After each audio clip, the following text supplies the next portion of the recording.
Donc, mon nom, c'est Bita. Je suis un employé à la Coalition canadienne des politiques sur les drogues. Et donc, je vais vous introduire à ma collègue Nicole qui va présenter l'énoncé de principe de la coalition. Nous allons donc avoir une présentation autour de 30 minutes, puis après, nous allons avoir le temps pour répondre à vos questions. Nous avons quelques questions qui ont été soumises par avance, en avance sur les médias sociaux et par courriel. Alors, merci beaucoup à tout le monde qui a déjà envoyé vos questions.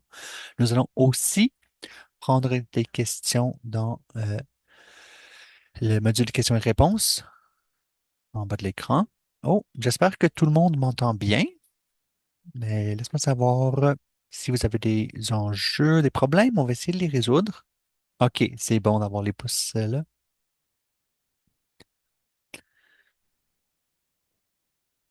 Et donc, si vous avez des questions à soumettre, vous pouvez utiliser l'option en bas de l'écran pour les envoyer et vous pouvez aussi les regarder puis voter pour ceux et celles que vous voudriez voir répondu.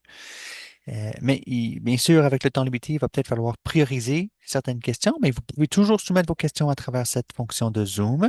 Nous avons partagé ce principe dans notre infolettre. C'est une excellente façon de rester à l'affût de notre travail et nos matériaux.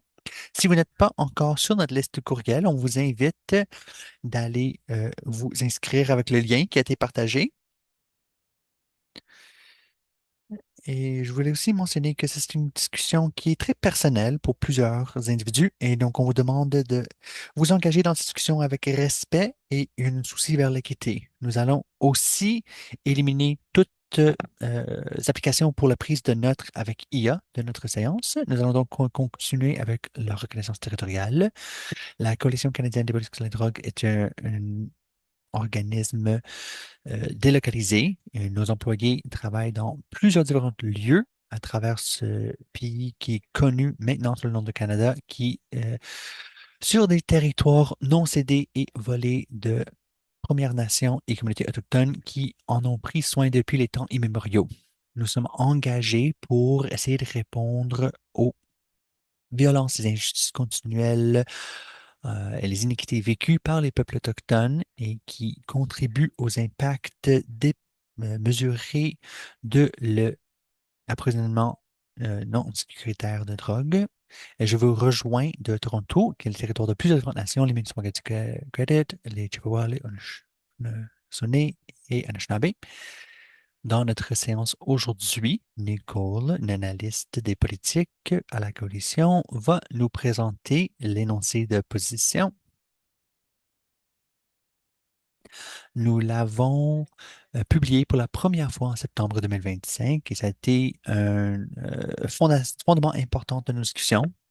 Ça a sorti à un moment où beaucoup de la discussion politique mettait l'emphase sur le traitement des euh, dépendance et les traitements involontaires comme solution aux problèmes actuels. Nous avons vu que ceci devient de plus en une plus grande partie de nos discussions politiques dans le contexte d'une crise de logement, une crise de drogue toxique qui s'est intensifiée dans les dernières années avec des énoncés, des prises de position faites par des maires de les grandes municipalités au Canada. Et cette position politique essaie de mettre le traitement des dépendances en contexte pour identifier ce qui est nécessaire pour répondre aux besoins des individus et que le traitement n'est qu'une partie d'une portrait beaucoup plus large et holistique. Et donc, je vais maintenant parler parole à ma collègue Nicole Longo. Merci beaucoup, Bita. Je vais prendre pour acquis que tout le monde peut m'entendre. Je suis un peu heureuse de ne pas pouvoir tous vous voir, parce que je comprends qu'il y a une grande participation. Je pense que Bita nous a vraiment donné une bonne contexte pour cet énoncé. Alors, je ne vais pas la répéter, mais je vais m'introduire au moins un petit peu. Comme qui a été mentionné, mon nom c'est Nicole Yongo. Je suis analyste des politiques et changements de système pour la Coalition canadienne des politiques sur les drogues. Et je suis aussi quelqu'un avec beaucoup d'expérience vécue dans les traitements des dépendances et l'expérience de dépendance. Ça a eu beaucoup d'impact sur ma vie et ça informe le travail que je fais au CCD, CCBD Mais on sait que beaucoup d'entre nous ont notre attachement personnel envers ce travail. Tout ce que je vais vous partager est vraiment basé sur des données probantes. Ce n'est pas juste mon point de vue individuel, mais je pense pas que j'ai besoin de beaucoup plus dire au sujet de pourquoi nous avons lancé cet énoncé, ni euh, le raisonnement. Le sujet des traitements de dépendance, c'est très pertinent à ce moment, particulièrement les traitements involontaires ou forcés, aussi connus comme la détention administrative. Mais en même temps, nous avons vu qu'il y a un grand besoin de amélioration dans le système de traitement. Ça a toujours été conçu pour vraiment échouer les personnes qui consomment. Et donc, même s'il y a beaucoup de discussions présentement sur les traitements involontaires, puis c'est important d'en discuter, mais nous voulons quand même prendre ce moment pour avoir une discussion plus large au sujet de tout traitement qui sont dus depuis longtemps. Et je sais qu'il y a des personnes ici qui ont beaucoup de différentes personnalités. Vous avez différents rôles. Il y a des personnes qui travaillent dans le secteur des traitements, mais bien sûr pas tout le monde. Il y a beaucoup de personnes ici qui ont des expériences vécues ou des personnes ici qui sont des proches de personnes avec des vécus. Donc, peu importe d'où que vous arrivez aujourd'hui, nous voulons que vous puissiez utiliser cet énoncé, que vous puissiez l'utiliser dans vos propres travaux de représentation, de le citer si vous écrivez des documents politiques et de nous contacter à son sujet. Nous sommes disponibles pour y discuter certainement à mon propre nom. Avant de rentrer dans le contenu de cet énoncé, bon, ça va être environ 30 minutes de moi en monologue. Je sais que normalement, nos webinaires sont plutôt des panels, des fois un peu plus excitants qu'une personne qui parle, mais on voulait vraiment que tout le monde puisse bien comprendre ce qui est contenu dans l'énoncé pour pouvoir l'utiliser. Alors, merci beaucoup de votre présence. Donc, si on commencerait avec une description de cet énoncé, une chose qui nous a été très importante, c'est de reconnaître qu'il y a un manque de clarté et de harmonisation de ce que c'est la dépendance. Ce n'est pas tout le monde qui définit ce concept de la même façon. Il y a beaucoup de biais qui sont intégrés dans nos considérations de ce concept. Et il faut le garder en tête si nous voulons discuter le traitement de dépendance. Bien sûr, un énoncé comme celui-ci ne peut pas couvrir toutes les différentes manières que les humains ont considéré et conçu la dépendance dans l'histoire de nos sociétés, mais on essaie vraiment de mettre l'accent sur les consommations d'alcool et de drogue. Donc, plusieurs, euh, ben, pour plusieurs siècles, il y avait une point de vue très chrétien dans nos sociétés vis-à-vis la consommation de drogue et l'alcool. Et je pense que c'est important de reconnaître cet historique. Dans les années plus récentes, ces points de vue moral ou religieux ont été, euh, on y a ajouté des points de vue qui sont une apparence plus scientifique, mais qui sont quand même avec des bases de données de assez de fiabilité variable. Et cette nouvelle, c'est un développement qui est assez nouvelle. Et donc, pour essayer de présenter cette idée que l'addiction, c'est une maladie du cerveau, ça a vraiment sorti dans les années 90 avec des avancées dans les technologies neuroscientifiques. Et je dirais juste aussi importante cette euh, croissance de l'industrie pharmaceutique, le néolibéralisme et les demandes des compagnies d'assurance de pouvoir bien catégoriser les individus. Et donc, la manière que nous comprenons la dépendance et le fait que ça soit un problème cérébral du système nerveux ne peut pas être défait des contextes social et économiques à ce moment-là. Mais quand nous regardons au modèle d'une maladie mentale de la dépendance, que c'est quelque chose qui revient, qui est causé par les génétiques, les hormones et des influences neurobiologiques dans l'individu, dans leur corps. Et c'est important d'identifier le fait que, de manière idéologique, ce modèle est très efficace d'un côté politique parce qu'il nous permet de rediriger les discussions au sujet des inégalités sociaux et ce qu'on discuterait en tant que déterminants sociaux sur la santé, ce qui ont une influence importante sur la relation aux substances, à cette idée que c'est simplement un individu avec une maladie. Et donc, c'est un modèle qui dépolitise l'addiction, la dépendance. Et nous savons que le diagnostic de troubles liés à l'usage de substances est- n'est pas objectif. Donc, par exemple, des personnes en situation d'itinérance peuvent avoir exactement les mêmes consommations de drogue que quelqu'un euh, qui est mieux nanti, mais juste une de ces personnes qui est probable d'utiliser en public. Et donc, les diagnostics sont basés principalement sur ce qui est rapporté par l'individu et des observations cliniques. Donc, il n'y a aucun euh, système de dépistage objectif pour savoir si quelqu'un a un problème de consommation. Nous ne pouvons pas utiliser des imageries médicales ou des tests pour vérifier si quelqu'un a une dépendance de la manière qu'on peut faire avec d'autres maladies physiques, physiologiques.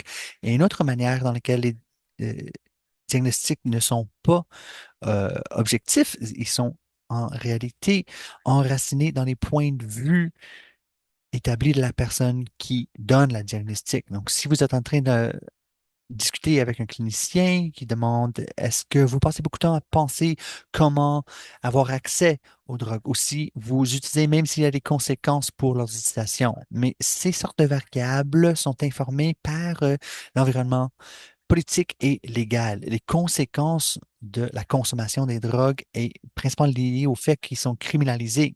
Et sous la prohibition, les conséquences sont inégales et ont principalement des impacts sur des personnes qui sont déjà marginalisées par notre société.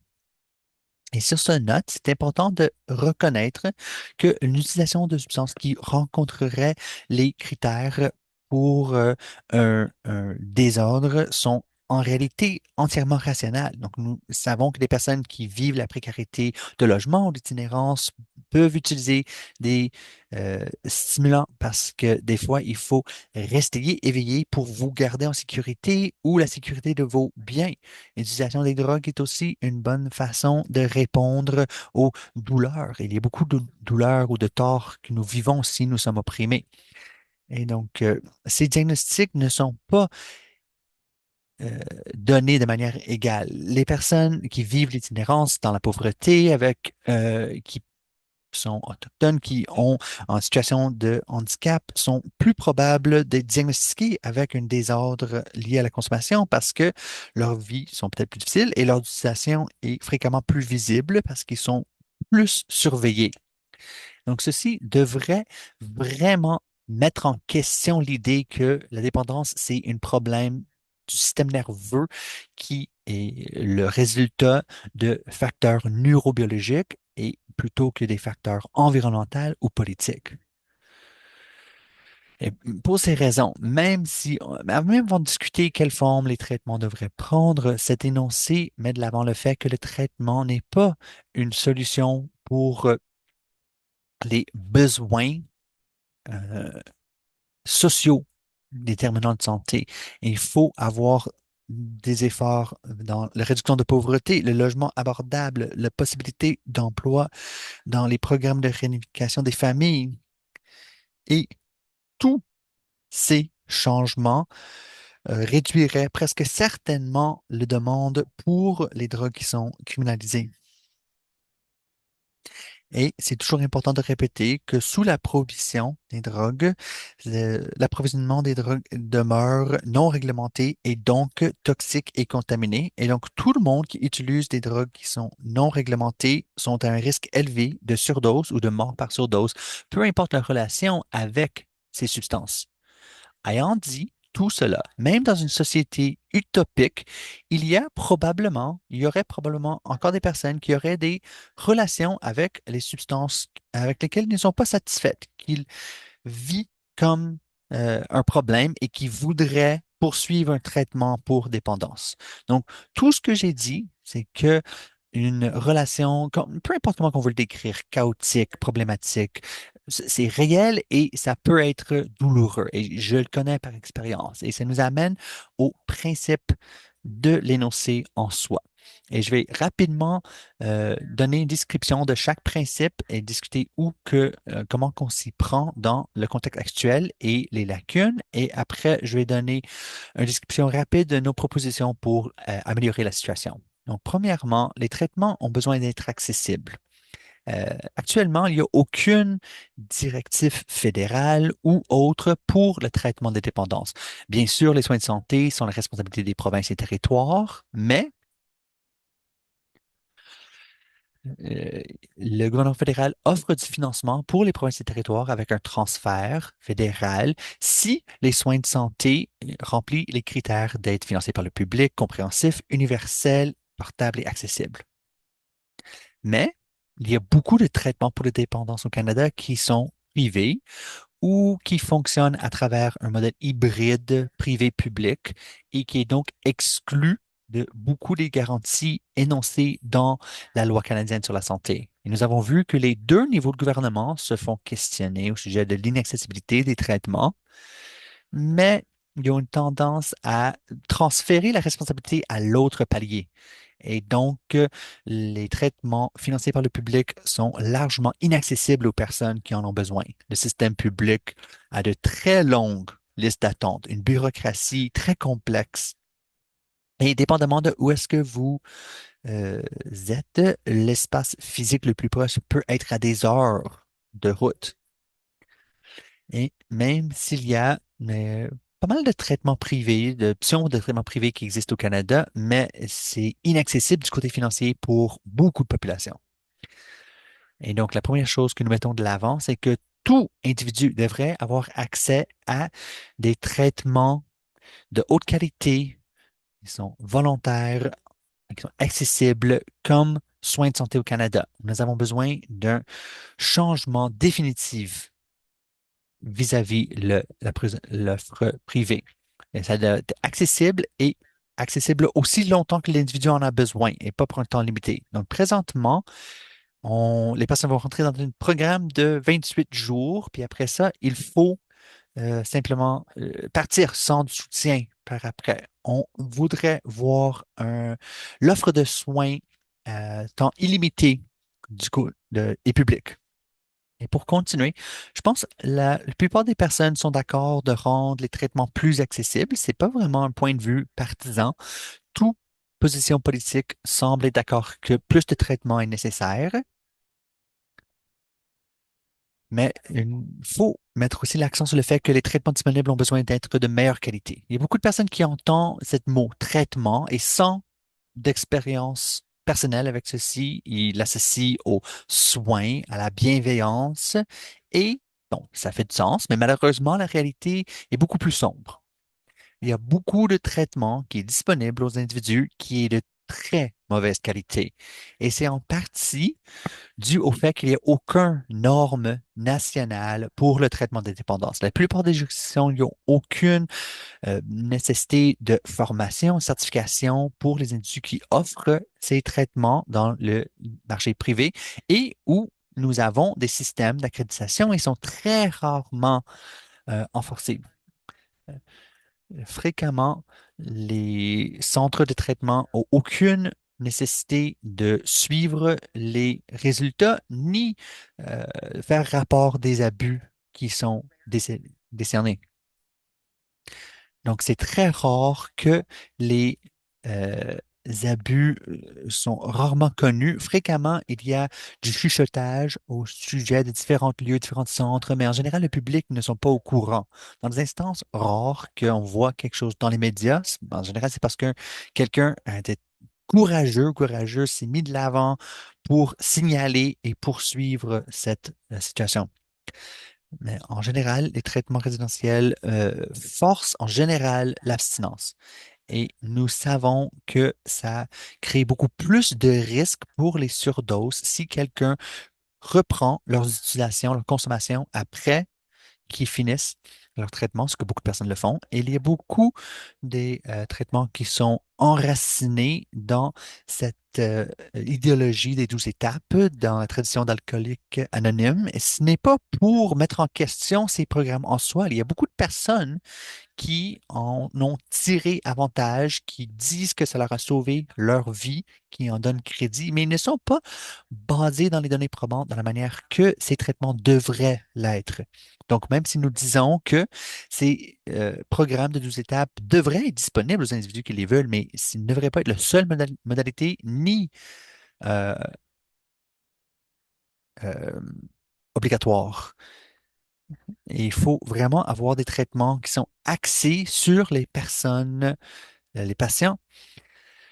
Et il faudrait avoir des évaluations ponctuelles qui s'assurent que les droits des individus sont soutenus et que les traitements sont efficaces. Il faut avoir des recours pour les individus qui vivent des torts pendant leur traitement et on voudrait voir la création de bases de données provinciales centralisées pour tous les services de traitement et l'introduction de mécanismes uniformisés et transparents pour le suivi des résultats. Et donc, nous voulons voir la fin des centres de traitement qui font leur propre rapport sur leur taux de succès qui semble toujours être très, très, très élevé si tu t'en vas sur le site web. Prochain, il faut que les traitements soient adaptés culturellement. Donc, beaucoup des traitements, comme je l'ai dit, est encore livré d'un modèle de un taille pour tout. En général, ces modèles tendent à s'être enracinés dans des idées occidentaux de l'individualisme et l'empiricisme qui fréquemment présentent la santé comme rien de plus qu'une manque de l'absence de maladie. Donc, il n'y a pas beaucoup de traitements, particulièrement publics, qui prend en compte les réalités uniques des personnes autochtones, les communautés racisées, les communautés immigrantes ou de réfugiés et d'autres groupes culturellement spécifiques. Et ce n'est pas à moi de dicter quelle forme ces traitements culturellement adaptés devraient prendre, mais ils devraient être menés par les communautés et qui incluent des facteurs culturelle et la sécurité culturelle dans les services qui sont livrés. Donc, je ne veux pas ici pour dire à chaque communauté exactement c'est quoi leurs besoins, irait à l'encontre du but, mais nous voulons que chaque communauté ait les ressources nécessaires pour mener toutes les étapes pour le développement et mise en œuvre des services de traitement. Et nous reconnaissons aussi que les facteurs de risque, comme la perte de logement, l'accès inéquitable aux services et aussi les traumatismes passés ou actuels en lien avec l'identité culturelle ou l'appartenance ethnique nuisent à la santé. Et donc, si on veut considérer la pérennité du soins qui sont donnés, il faut répondre à ces réalités pour s'assurer que les traitements sont réellement adaptés culturellement. Et finalement, et certainement pas le moins, tout traitement devrait être sur une base volontaire. Comme il a été noté, et j'imagine que tout le monde ici est au courant, les traitements involontaires prennent beaucoup de place dans la discussion publique et a une certaine popularité politique. Et c'est une discussion délicate. Est-ce qu'il y a des personnes qui ont dit avoir tiré des bienfaits d'un traitement involontaire? Et il y a des questions de agentivité, de contrôle, de capacité individuelle. Et ça peut être difficile de les prendre en compte. C'est des discussions avec aucune bonne ou réponse facile. Et donc, je ne veux pas vous dire que un traitement involontaire n'a jamais fonctionné et qu'il n'y a personne qui en a tiré des bienfaits. Mais par contre, il faut que nos recommandations s'appliquent au niveau de la population. Et quand nous regardons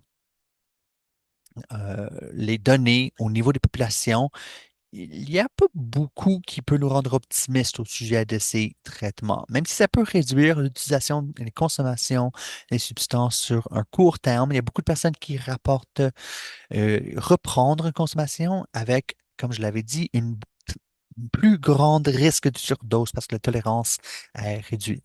Et ils sont aussi moins probables de chercher des soins volontaires dans le futur parce qu'ils ont une perte de confiance avec le système. Mais c'est un peu une parenthèse, mais les détentions administratives ou involontaires euh, nuit à les obligations du Canada vis-à-vis nos engagements internationaux pour les droits humains et nos engagements domestiques aussi.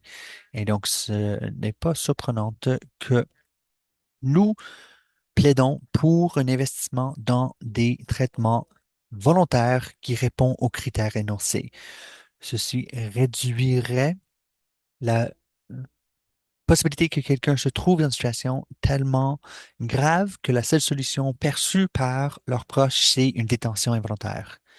Et je vais réitérer que en plus de les investissements publics, des traitements que nous demandons, il faut aussi investir dans l'amélioration des déterminants sociaux pour la santé. Et ceci inclut les réformes de nos politiques sur les drogues pour réduire les diagnostics de problèmes liés aux consommations. Nous ne savons pas réellement combien de personnes seraient diagnostiquées avec problèmes de consommation sous des différentes politiques ou systèmes législatifs, modèles législatifs, sans cette prohibition sur les drogues. Nous n'avons pas cette information, nous ne pouvons pas le prouver, mais si nous regardons aux trajectoires individuelles, les situations qui sont vécues sous la prohibition, je pense qu'on peut croire que moins de personnes se retrouveraient dans une situation où ils se sentaient comme s'ils ne pouvaient pas arrêter d'utiliser les substances. Donc, je pense que je laisserai ça là et j'ouvrirai à vos questions. Merci, Nicole. Euh, Et merci à notre public pour votre engagement dans le clavardage et notre fonction pour les questions et réponses. Des excellents commentaires qui rendent des critiques constructifs vraiment utiles, des demandes pour ressources. Donc, on vous inviterait, si vous pouvez aller ouvrir la fonction de questions et réponses, on vous demanderait de peut-être voter pour les questions que vous vouliez voir répondues. Et nous allons commencer avec quelques-unes des questions que nous avons reçues en avance. D'accord. En commençant avec la question, est-ce que les personnes cherchent des traitements volontaires? Est-ce que ça fonctionne?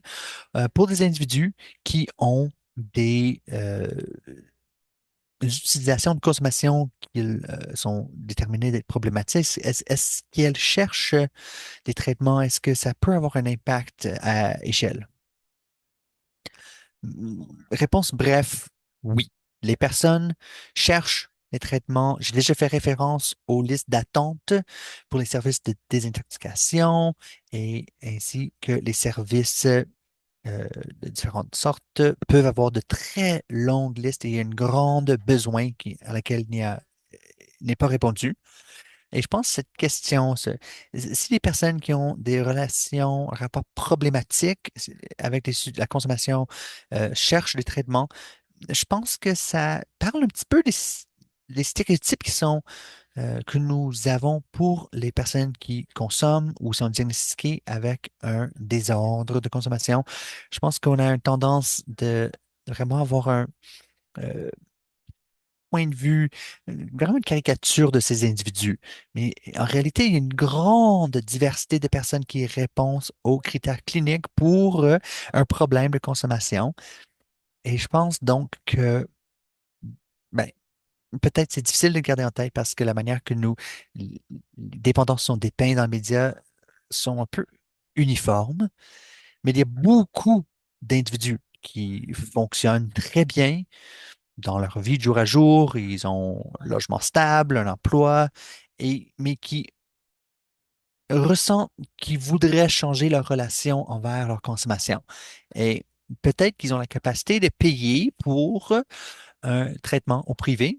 Et peut-être ceci contribue à la croyance que les personnes qui ont une dépendance sont d'une certaine sorte de personnes, parce que c'est les personnes qui ne peuvent pas avoir payé pour le traitement nécessaire. Et je voudrais aussi offrir un rapport que avoir une relation difficile ou envers les substances, ça n'élimine pas la capacité de prendre des décisions rationnelles. Je pense que c'est une croyance qui peut être très nuisible. Et quand on regarde au traitement involontaire, fréquemment, le résultat, c'est une utilisation accrue de substances à réponse des expériences négatives qui ont été vécues. Et donc, on veut soutenir les personnes qui veulent chercher des traitements sur la base volontaire avant qu'ils perdent cette capacité. Et pour la question de savoir si c'est suffisante à l'échelle, ben, je ne peux pas demander à l'individu une question-réponse, que c'est une conversation asynchrone ici, mais je suis curieuse de comment cette personne définisse le problème. Est-ce que plus de traitement, c'est suffisant pour répondre aux crises dans l'approvisionnement toxique des drogues? Absolument pas. La plupart des personnes qui meurent de surdose accidentelle n'ont aucune dépendance. C'est quelqu'un qui utilise de manière ponctuelle, infréquente. C'est pas quelqu'un qui aurait besoin d'un traitement pour un problème d'utilisation de substance. Donc, quand on regarde au problème des décès liés aux surdoses, la seule chose qui peut l'aider, c'est d'offrir aux individus une source de drogue qui est réglementée et sécuritaire et d'investir dans les déterminants sociaux de santé.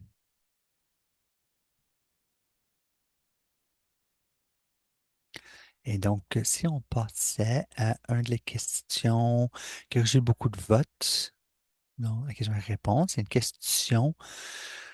Un commentaire sur la récriminalisation des drogues en Colombie-Britannique. Si vous avez un commentaire là-dessus. Et aussi une question de suivi.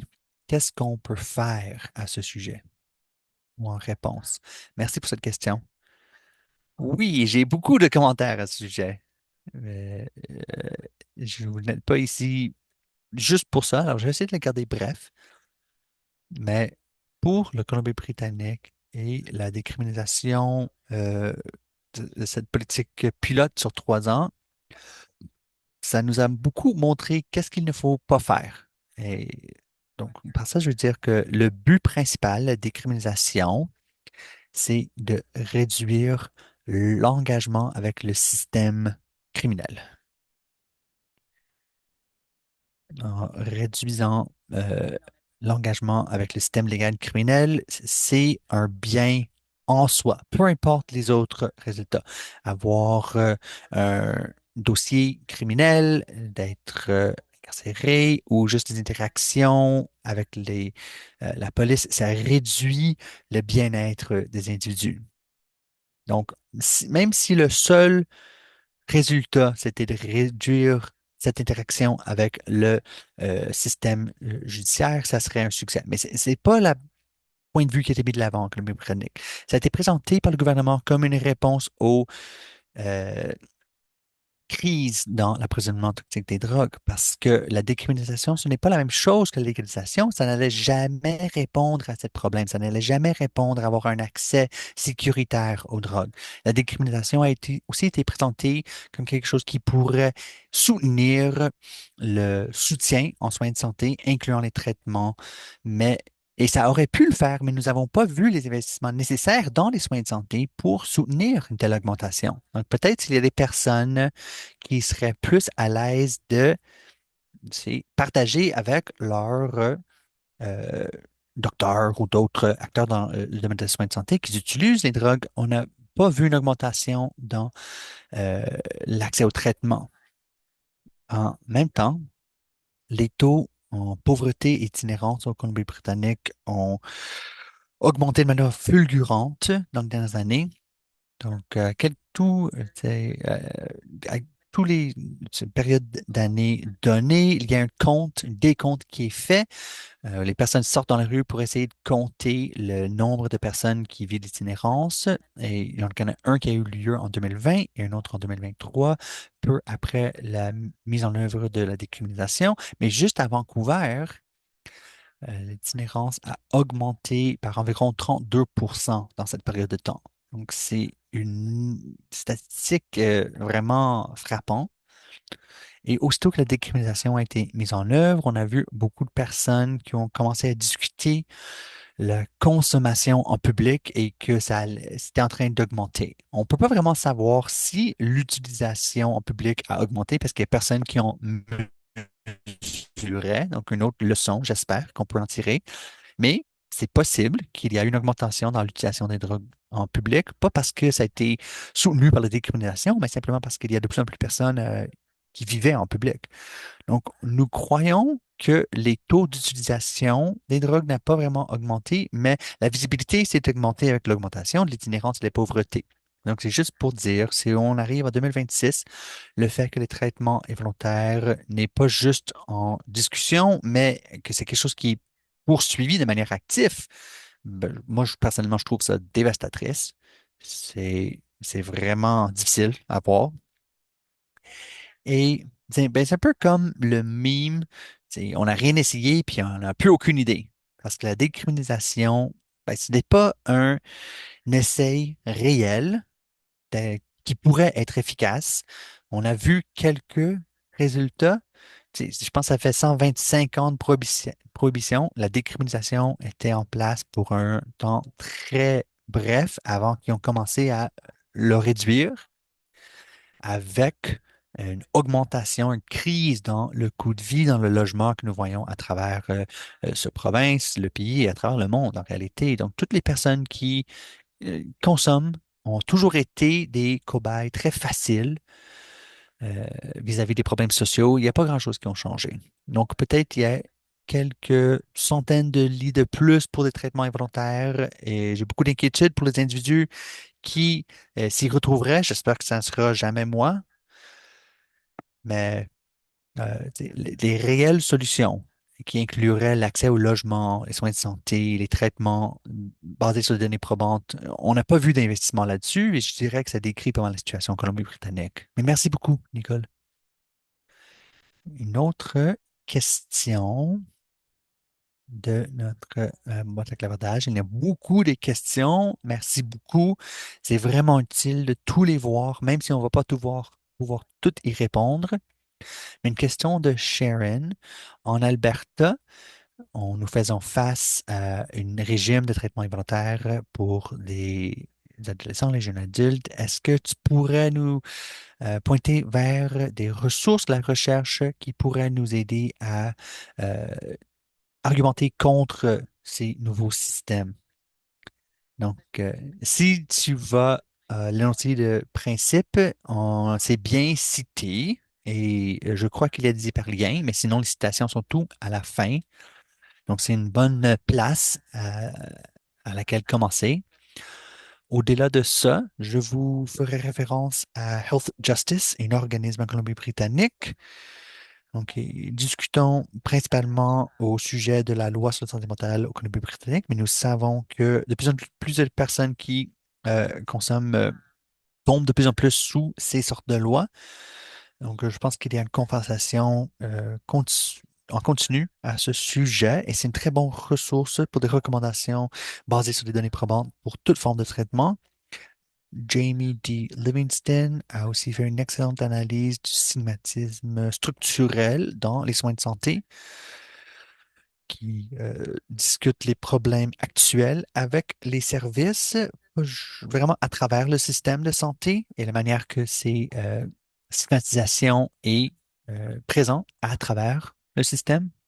Oui, je commencerai avec ça, je pense.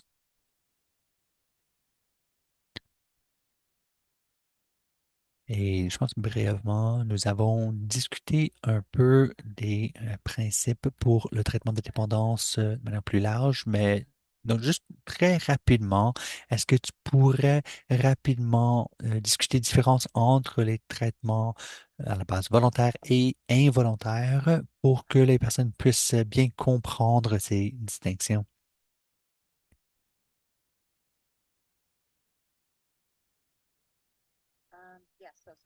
Oui, désolé. Donc, c'est les différences entre les traitements volontaires et involontaires. Et c'est une bonne question. Ce n'est pas toujours clair? Ben, la réponse le plus simple, c'est qu'un traitement volontaire, c'est le traitement que quelqu'un cherche sur une base volontaire sans force ni force coercitive, mais les traitements involontaires, en général, incluent une détention, peut-être par la police ou quelqu'un dans le système de santé qui ont le droit de le faire, dépendamment de où ce que vous vous trouvez, ça peut être un médicament forcé, que ce soit quelque chose psychiatrique ou d'autre. Vous n'êtes pas libre à partir comme que vous voudriez. Mais en réalité, il y a beaucoup plus de nuances. Nous savons que beaucoup de personnes qui commencent un traitement sur une base volontaire ne le font pas entièrement de leur propre volonté. Les traitements financés par le public peuvent devenir un substitut pour le logement, pouvoir manger. Et donc, je questionne la point à laquelle c'est réellement volontaire. On ne peut pas vraiment dire que quelqu'un poursuit quelque chose de leur propre volonté si c'est la seule manière qu'ils vont pouvoir subvenir à leurs besoins et rester en vie. Mais avec les traitements involontaires, il y a aussi cet aspect légal où vous ne choisissez pas d'être à ce lieu. Vous ne pouvez pas choisir de partir. Il y a aussi des traitements involontaires basés dans les communautés. Donc, des traitements communautaires assertifs où quelqu'un vit encore dans une résidence, mais ils ont besoin de, par exemple, prendre un médicament particulier, faire des suivis réguliers avec des praticiens, praticiennes cliniques ou euh, policiers. Et si ils ont consommé ou n'ont pas pris leurs médicaments pourraient être détenus. Donc, c'est pas ce que nous considérons nécessairement classiquement une institution, mais ça a des aspects coercitifs. Merci beaucoup.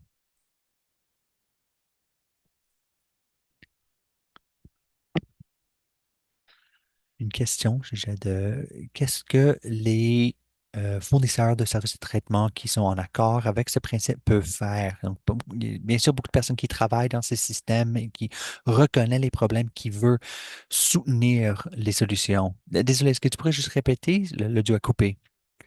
Et qu'est-ce que les fournisseurs de services peuvent faire s'ils sont en accord avec ces principes? Qu'il y a des personnes qui travaillent dans ce système et reconnaissent leurs limites ou les torts qui sont faits et qui veulent participer dans mettre en place des solutions. Oui, absolument. Donc, je pense que je, je voudrais clarifier que je voulais pas dépeindre les individus qui travaillent dans ces services sont mauvaises ou causent des torts. Nous savons que la plupart des personnes qui travaillent dans ces domaines euh, sont- se soucient énormément de leurs clients et cherchent leur bien-être. Mais je pense que c'est la première étape pour offrir une meilleure qualité de service, c'est avoir des meilleures conditions de travail pour les personnes dans ces services. Fréquemment, les travailleurs travailleuses ont des conditions de travail précaires ou insécuritaires et donc de vous rassembler à travers des syndicats ou d'autres méthodes offrent plus de pouvoir aux individus qui travaillent dans ces domaines, de demander les meilleures conditions de travail, ce qui augmente la qualité et les conditions d'environnement pour les clients.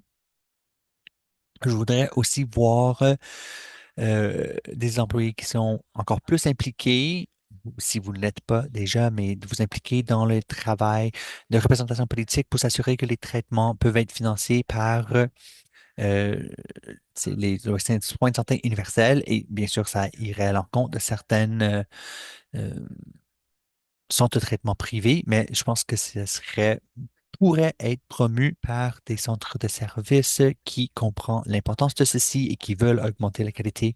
Et pour des personnes qui ont vraiment un pouvoir décisionnel dans les instituts résidentiels, je vous encourage de évaluer à quel point vos pratiques et politiques sont basées sur les données probantes. Est-ce que c'est vous faites l'abstinence obligatoire? Si oui, pourquoi? En général, les nécromantes ont démontré que ceci ne fonctionne pas pour la plupart des personnes. Est-ce que vous pouvez évaluer si les traitements sont axés sur les clients, sont flexibles pour répondre aux besoins individuels? Pourquoi ou pourquoi pas? Dans mon expérience, fréquemment, ce qui était mis en place dans les politiques, dans les centres de traitement, sont juste là pour des raisons historiques. Cette idée que nous le faisons comme ça parce que nous l'avons toujours fait comme ça. Donc, une partie, le processus d'améliorer les services, c'est simplement d'évaluer ce que nous croyons, ce qui est bon et vrai, si-tu réellement ou encore bon et vrai, et de pouvoir changer si ce n'est plus le cas. Et donc, si vous voulez aller faire référence à l'énoncé, il y a énormément de citations.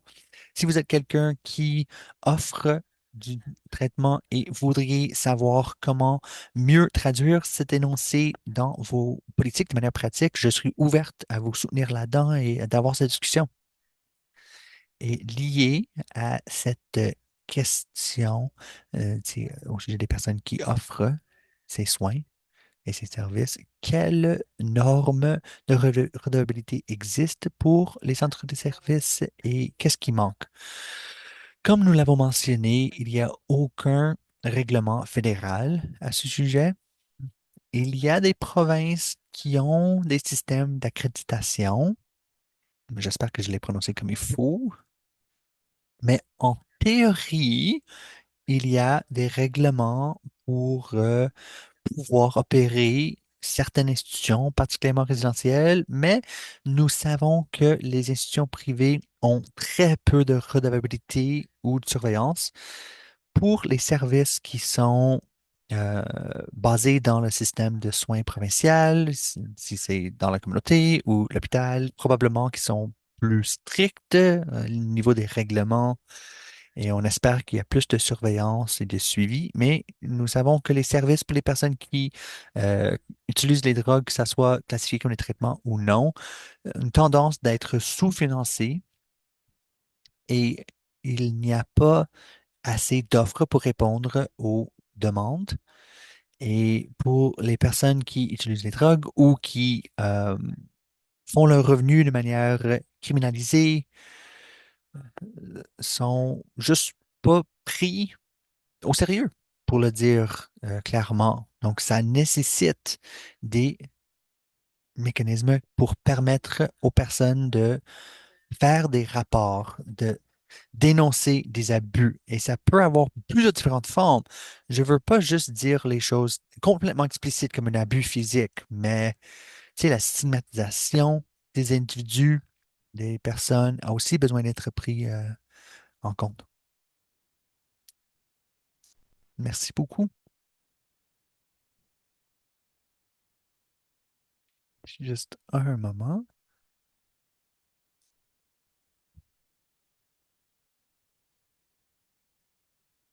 J'avais perdu la question que j'allais poser, mais c'était au sujet de quelle sorte d'activité est-ce que nous entreprenons pour utiliser cet énoncé pour repousser contre ces développements politiques, que ce soit les maires des grandes villes du Canada, si ce soit le maire de Vancouver ou le projet de loi qui ont été mis de l'avant dans différentes provinces.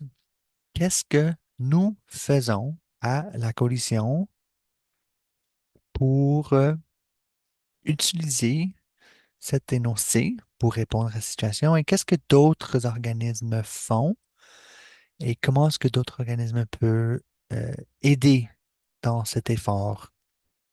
Donc, c'est clair que nous sommes plus forts ensemble. La coalition en soi, ben, nous essayons de promouvoir l'énoncé, de tenir des événements comme celui-ci où les personnes sont encouragées de le regarder, de discuter. Mais nous ne sommes qu'une seule, assez petite organisme et nous savons que seuls, nous ne pouvons pas créer le changement qui est nécessaire dans les politiques de drogue et les traitements. Quelques-uns de mes collègues, incluant notre modératrice, ont fait du travail vraiment incroyable et continuent de faire du travail incroyable dans bâtir des coalitions que ce soit avec les syndicats, les organismes qui fournissent des services de santé et des personnes qui travaillent dans d'autres secteurs qui n'ont pas nécessairement un mandat explicite envers la réforme sur la politique de drogue. Nous savons que ces réformes, incluant un meilleur traitement, seraient au bénéfice de toute communauté. Donc, peu importe si vous travaillez dans le service de santé, dans une bibliothèque, que vous êtes membre de syndicat, on vous encourage de nous contacter, de vous rejoindre à nos efforts pour que, bon, quand les gouvernements euh, annoncent leur désir de faire ces sortes de changements, on a plus de voix qui peuvent les dénoncer. Une autre note sur cette question des syndicats, mais quelque chose qui est très important, qui n'est pas nécessairement couvert par l'énoncé politique, c'est la manière que les employés sont traités. Donc, il y a encore ce stéréotype vraiment rigide de personnes qui consomment des substances ou qui ont un problème de consommation. Il y a beaucoup d'individus avec des consommations problématiques ont qui gardent leur emploi et s'ils annonçaient qu'ils avaient des problèmes de consommation, il y a des problèmes très graves avec leur employeur qui peuvent inclure un traitement mandaté. Donc, pour garder leur emploi, des fois, il faut aller chercher un mandat ou qui soit une surveillance continue.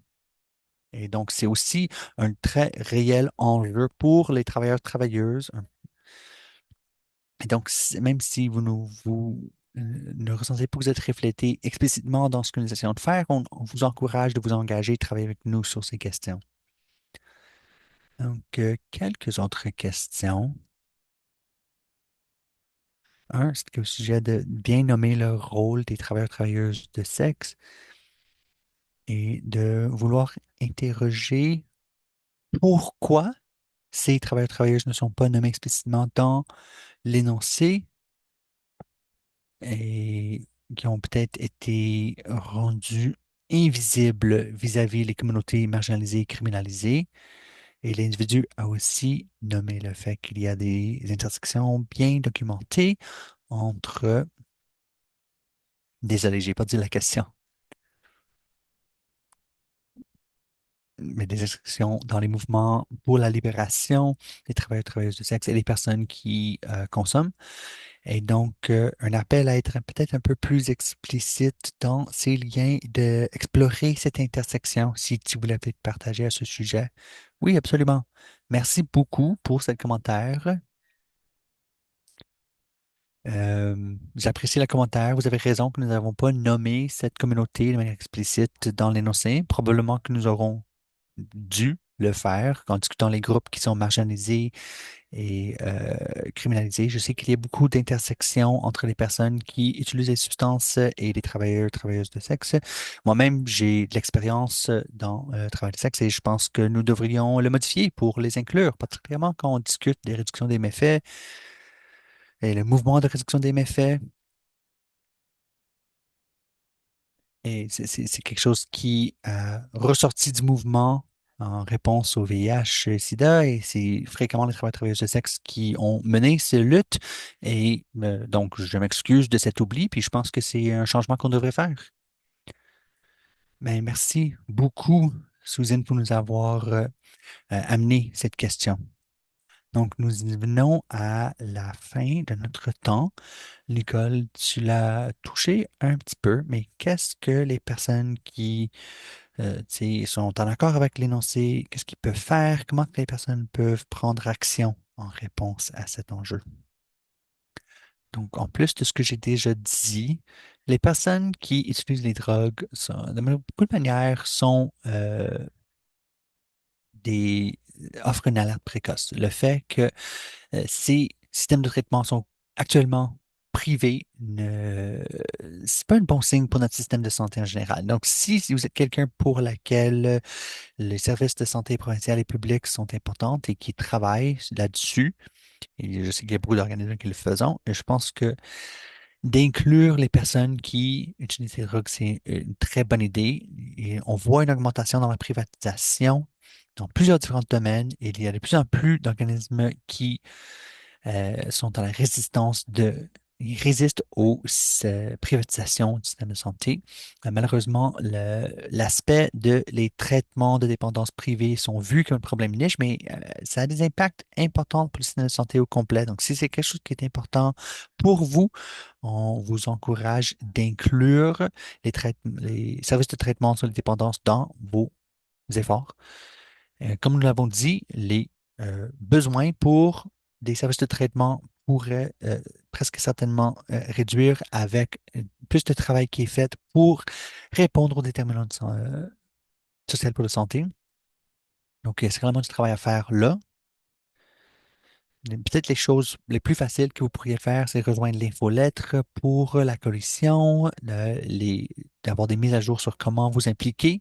Et si vous travaillez avec ou pour un organisme qui ne travaille pas directement avec les traitements de dépendance, mais vous voyez un alignement dans nos intérêts. Si vous êtes membre de syndicat, vous travaillez dans la justice raciale, ou peu importe, parce que la plupart d'entre nous, la grande majorité d'entre nous, ont des intérêts partagés, sauf si vous êtes une des euh, c'est très rares personnes qui prennent décisions et qui en tirent les bénéfices économiques. Nous avons sûrement des points en commun. Donc, nous sommes ouverts à toute possibilité de collaboration. Et juste en tant qu'individu, participer dans le processus démocratique là où que vous êtes, c'est de contacter vos députés, d'aller présenter devant vos conseils municipaux sur les points, les sujets de dépendance, que malheureusement, il y a beaucoup de possibilités de faire ça présentement, de participer dans cette manière.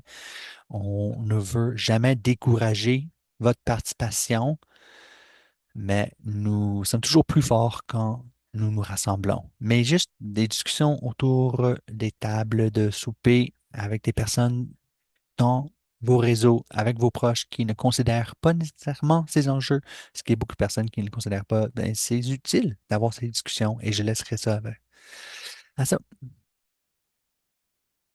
Merci beaucoup, Nicole, pour votre travail sur cet énoncé, de nous l'avoir présenté. Merci, Jean, pour l'interprétation. Nous l'avons vraiment apprécié. Et je veux offrir mes remerciements sincères pour tous les participants participantes d'avoir été ici avec nous, pour vos questions, pour vos commentaires. Ils ont été très utiles. Nous allons les lire, les considérer. Nous avons vraiment apprécié votre engagement. Nous allons partager un enregistrement à cet événement par courriel dans les prochains jours et aussi des liens aux ressources et informations qui ont été discutées. On vous encourage de continuer cette discussion et nous sommes vraiment reconnaissantes d'avoir eu cette possibilité. Alors, merci et on vous souhaite une bonne journée.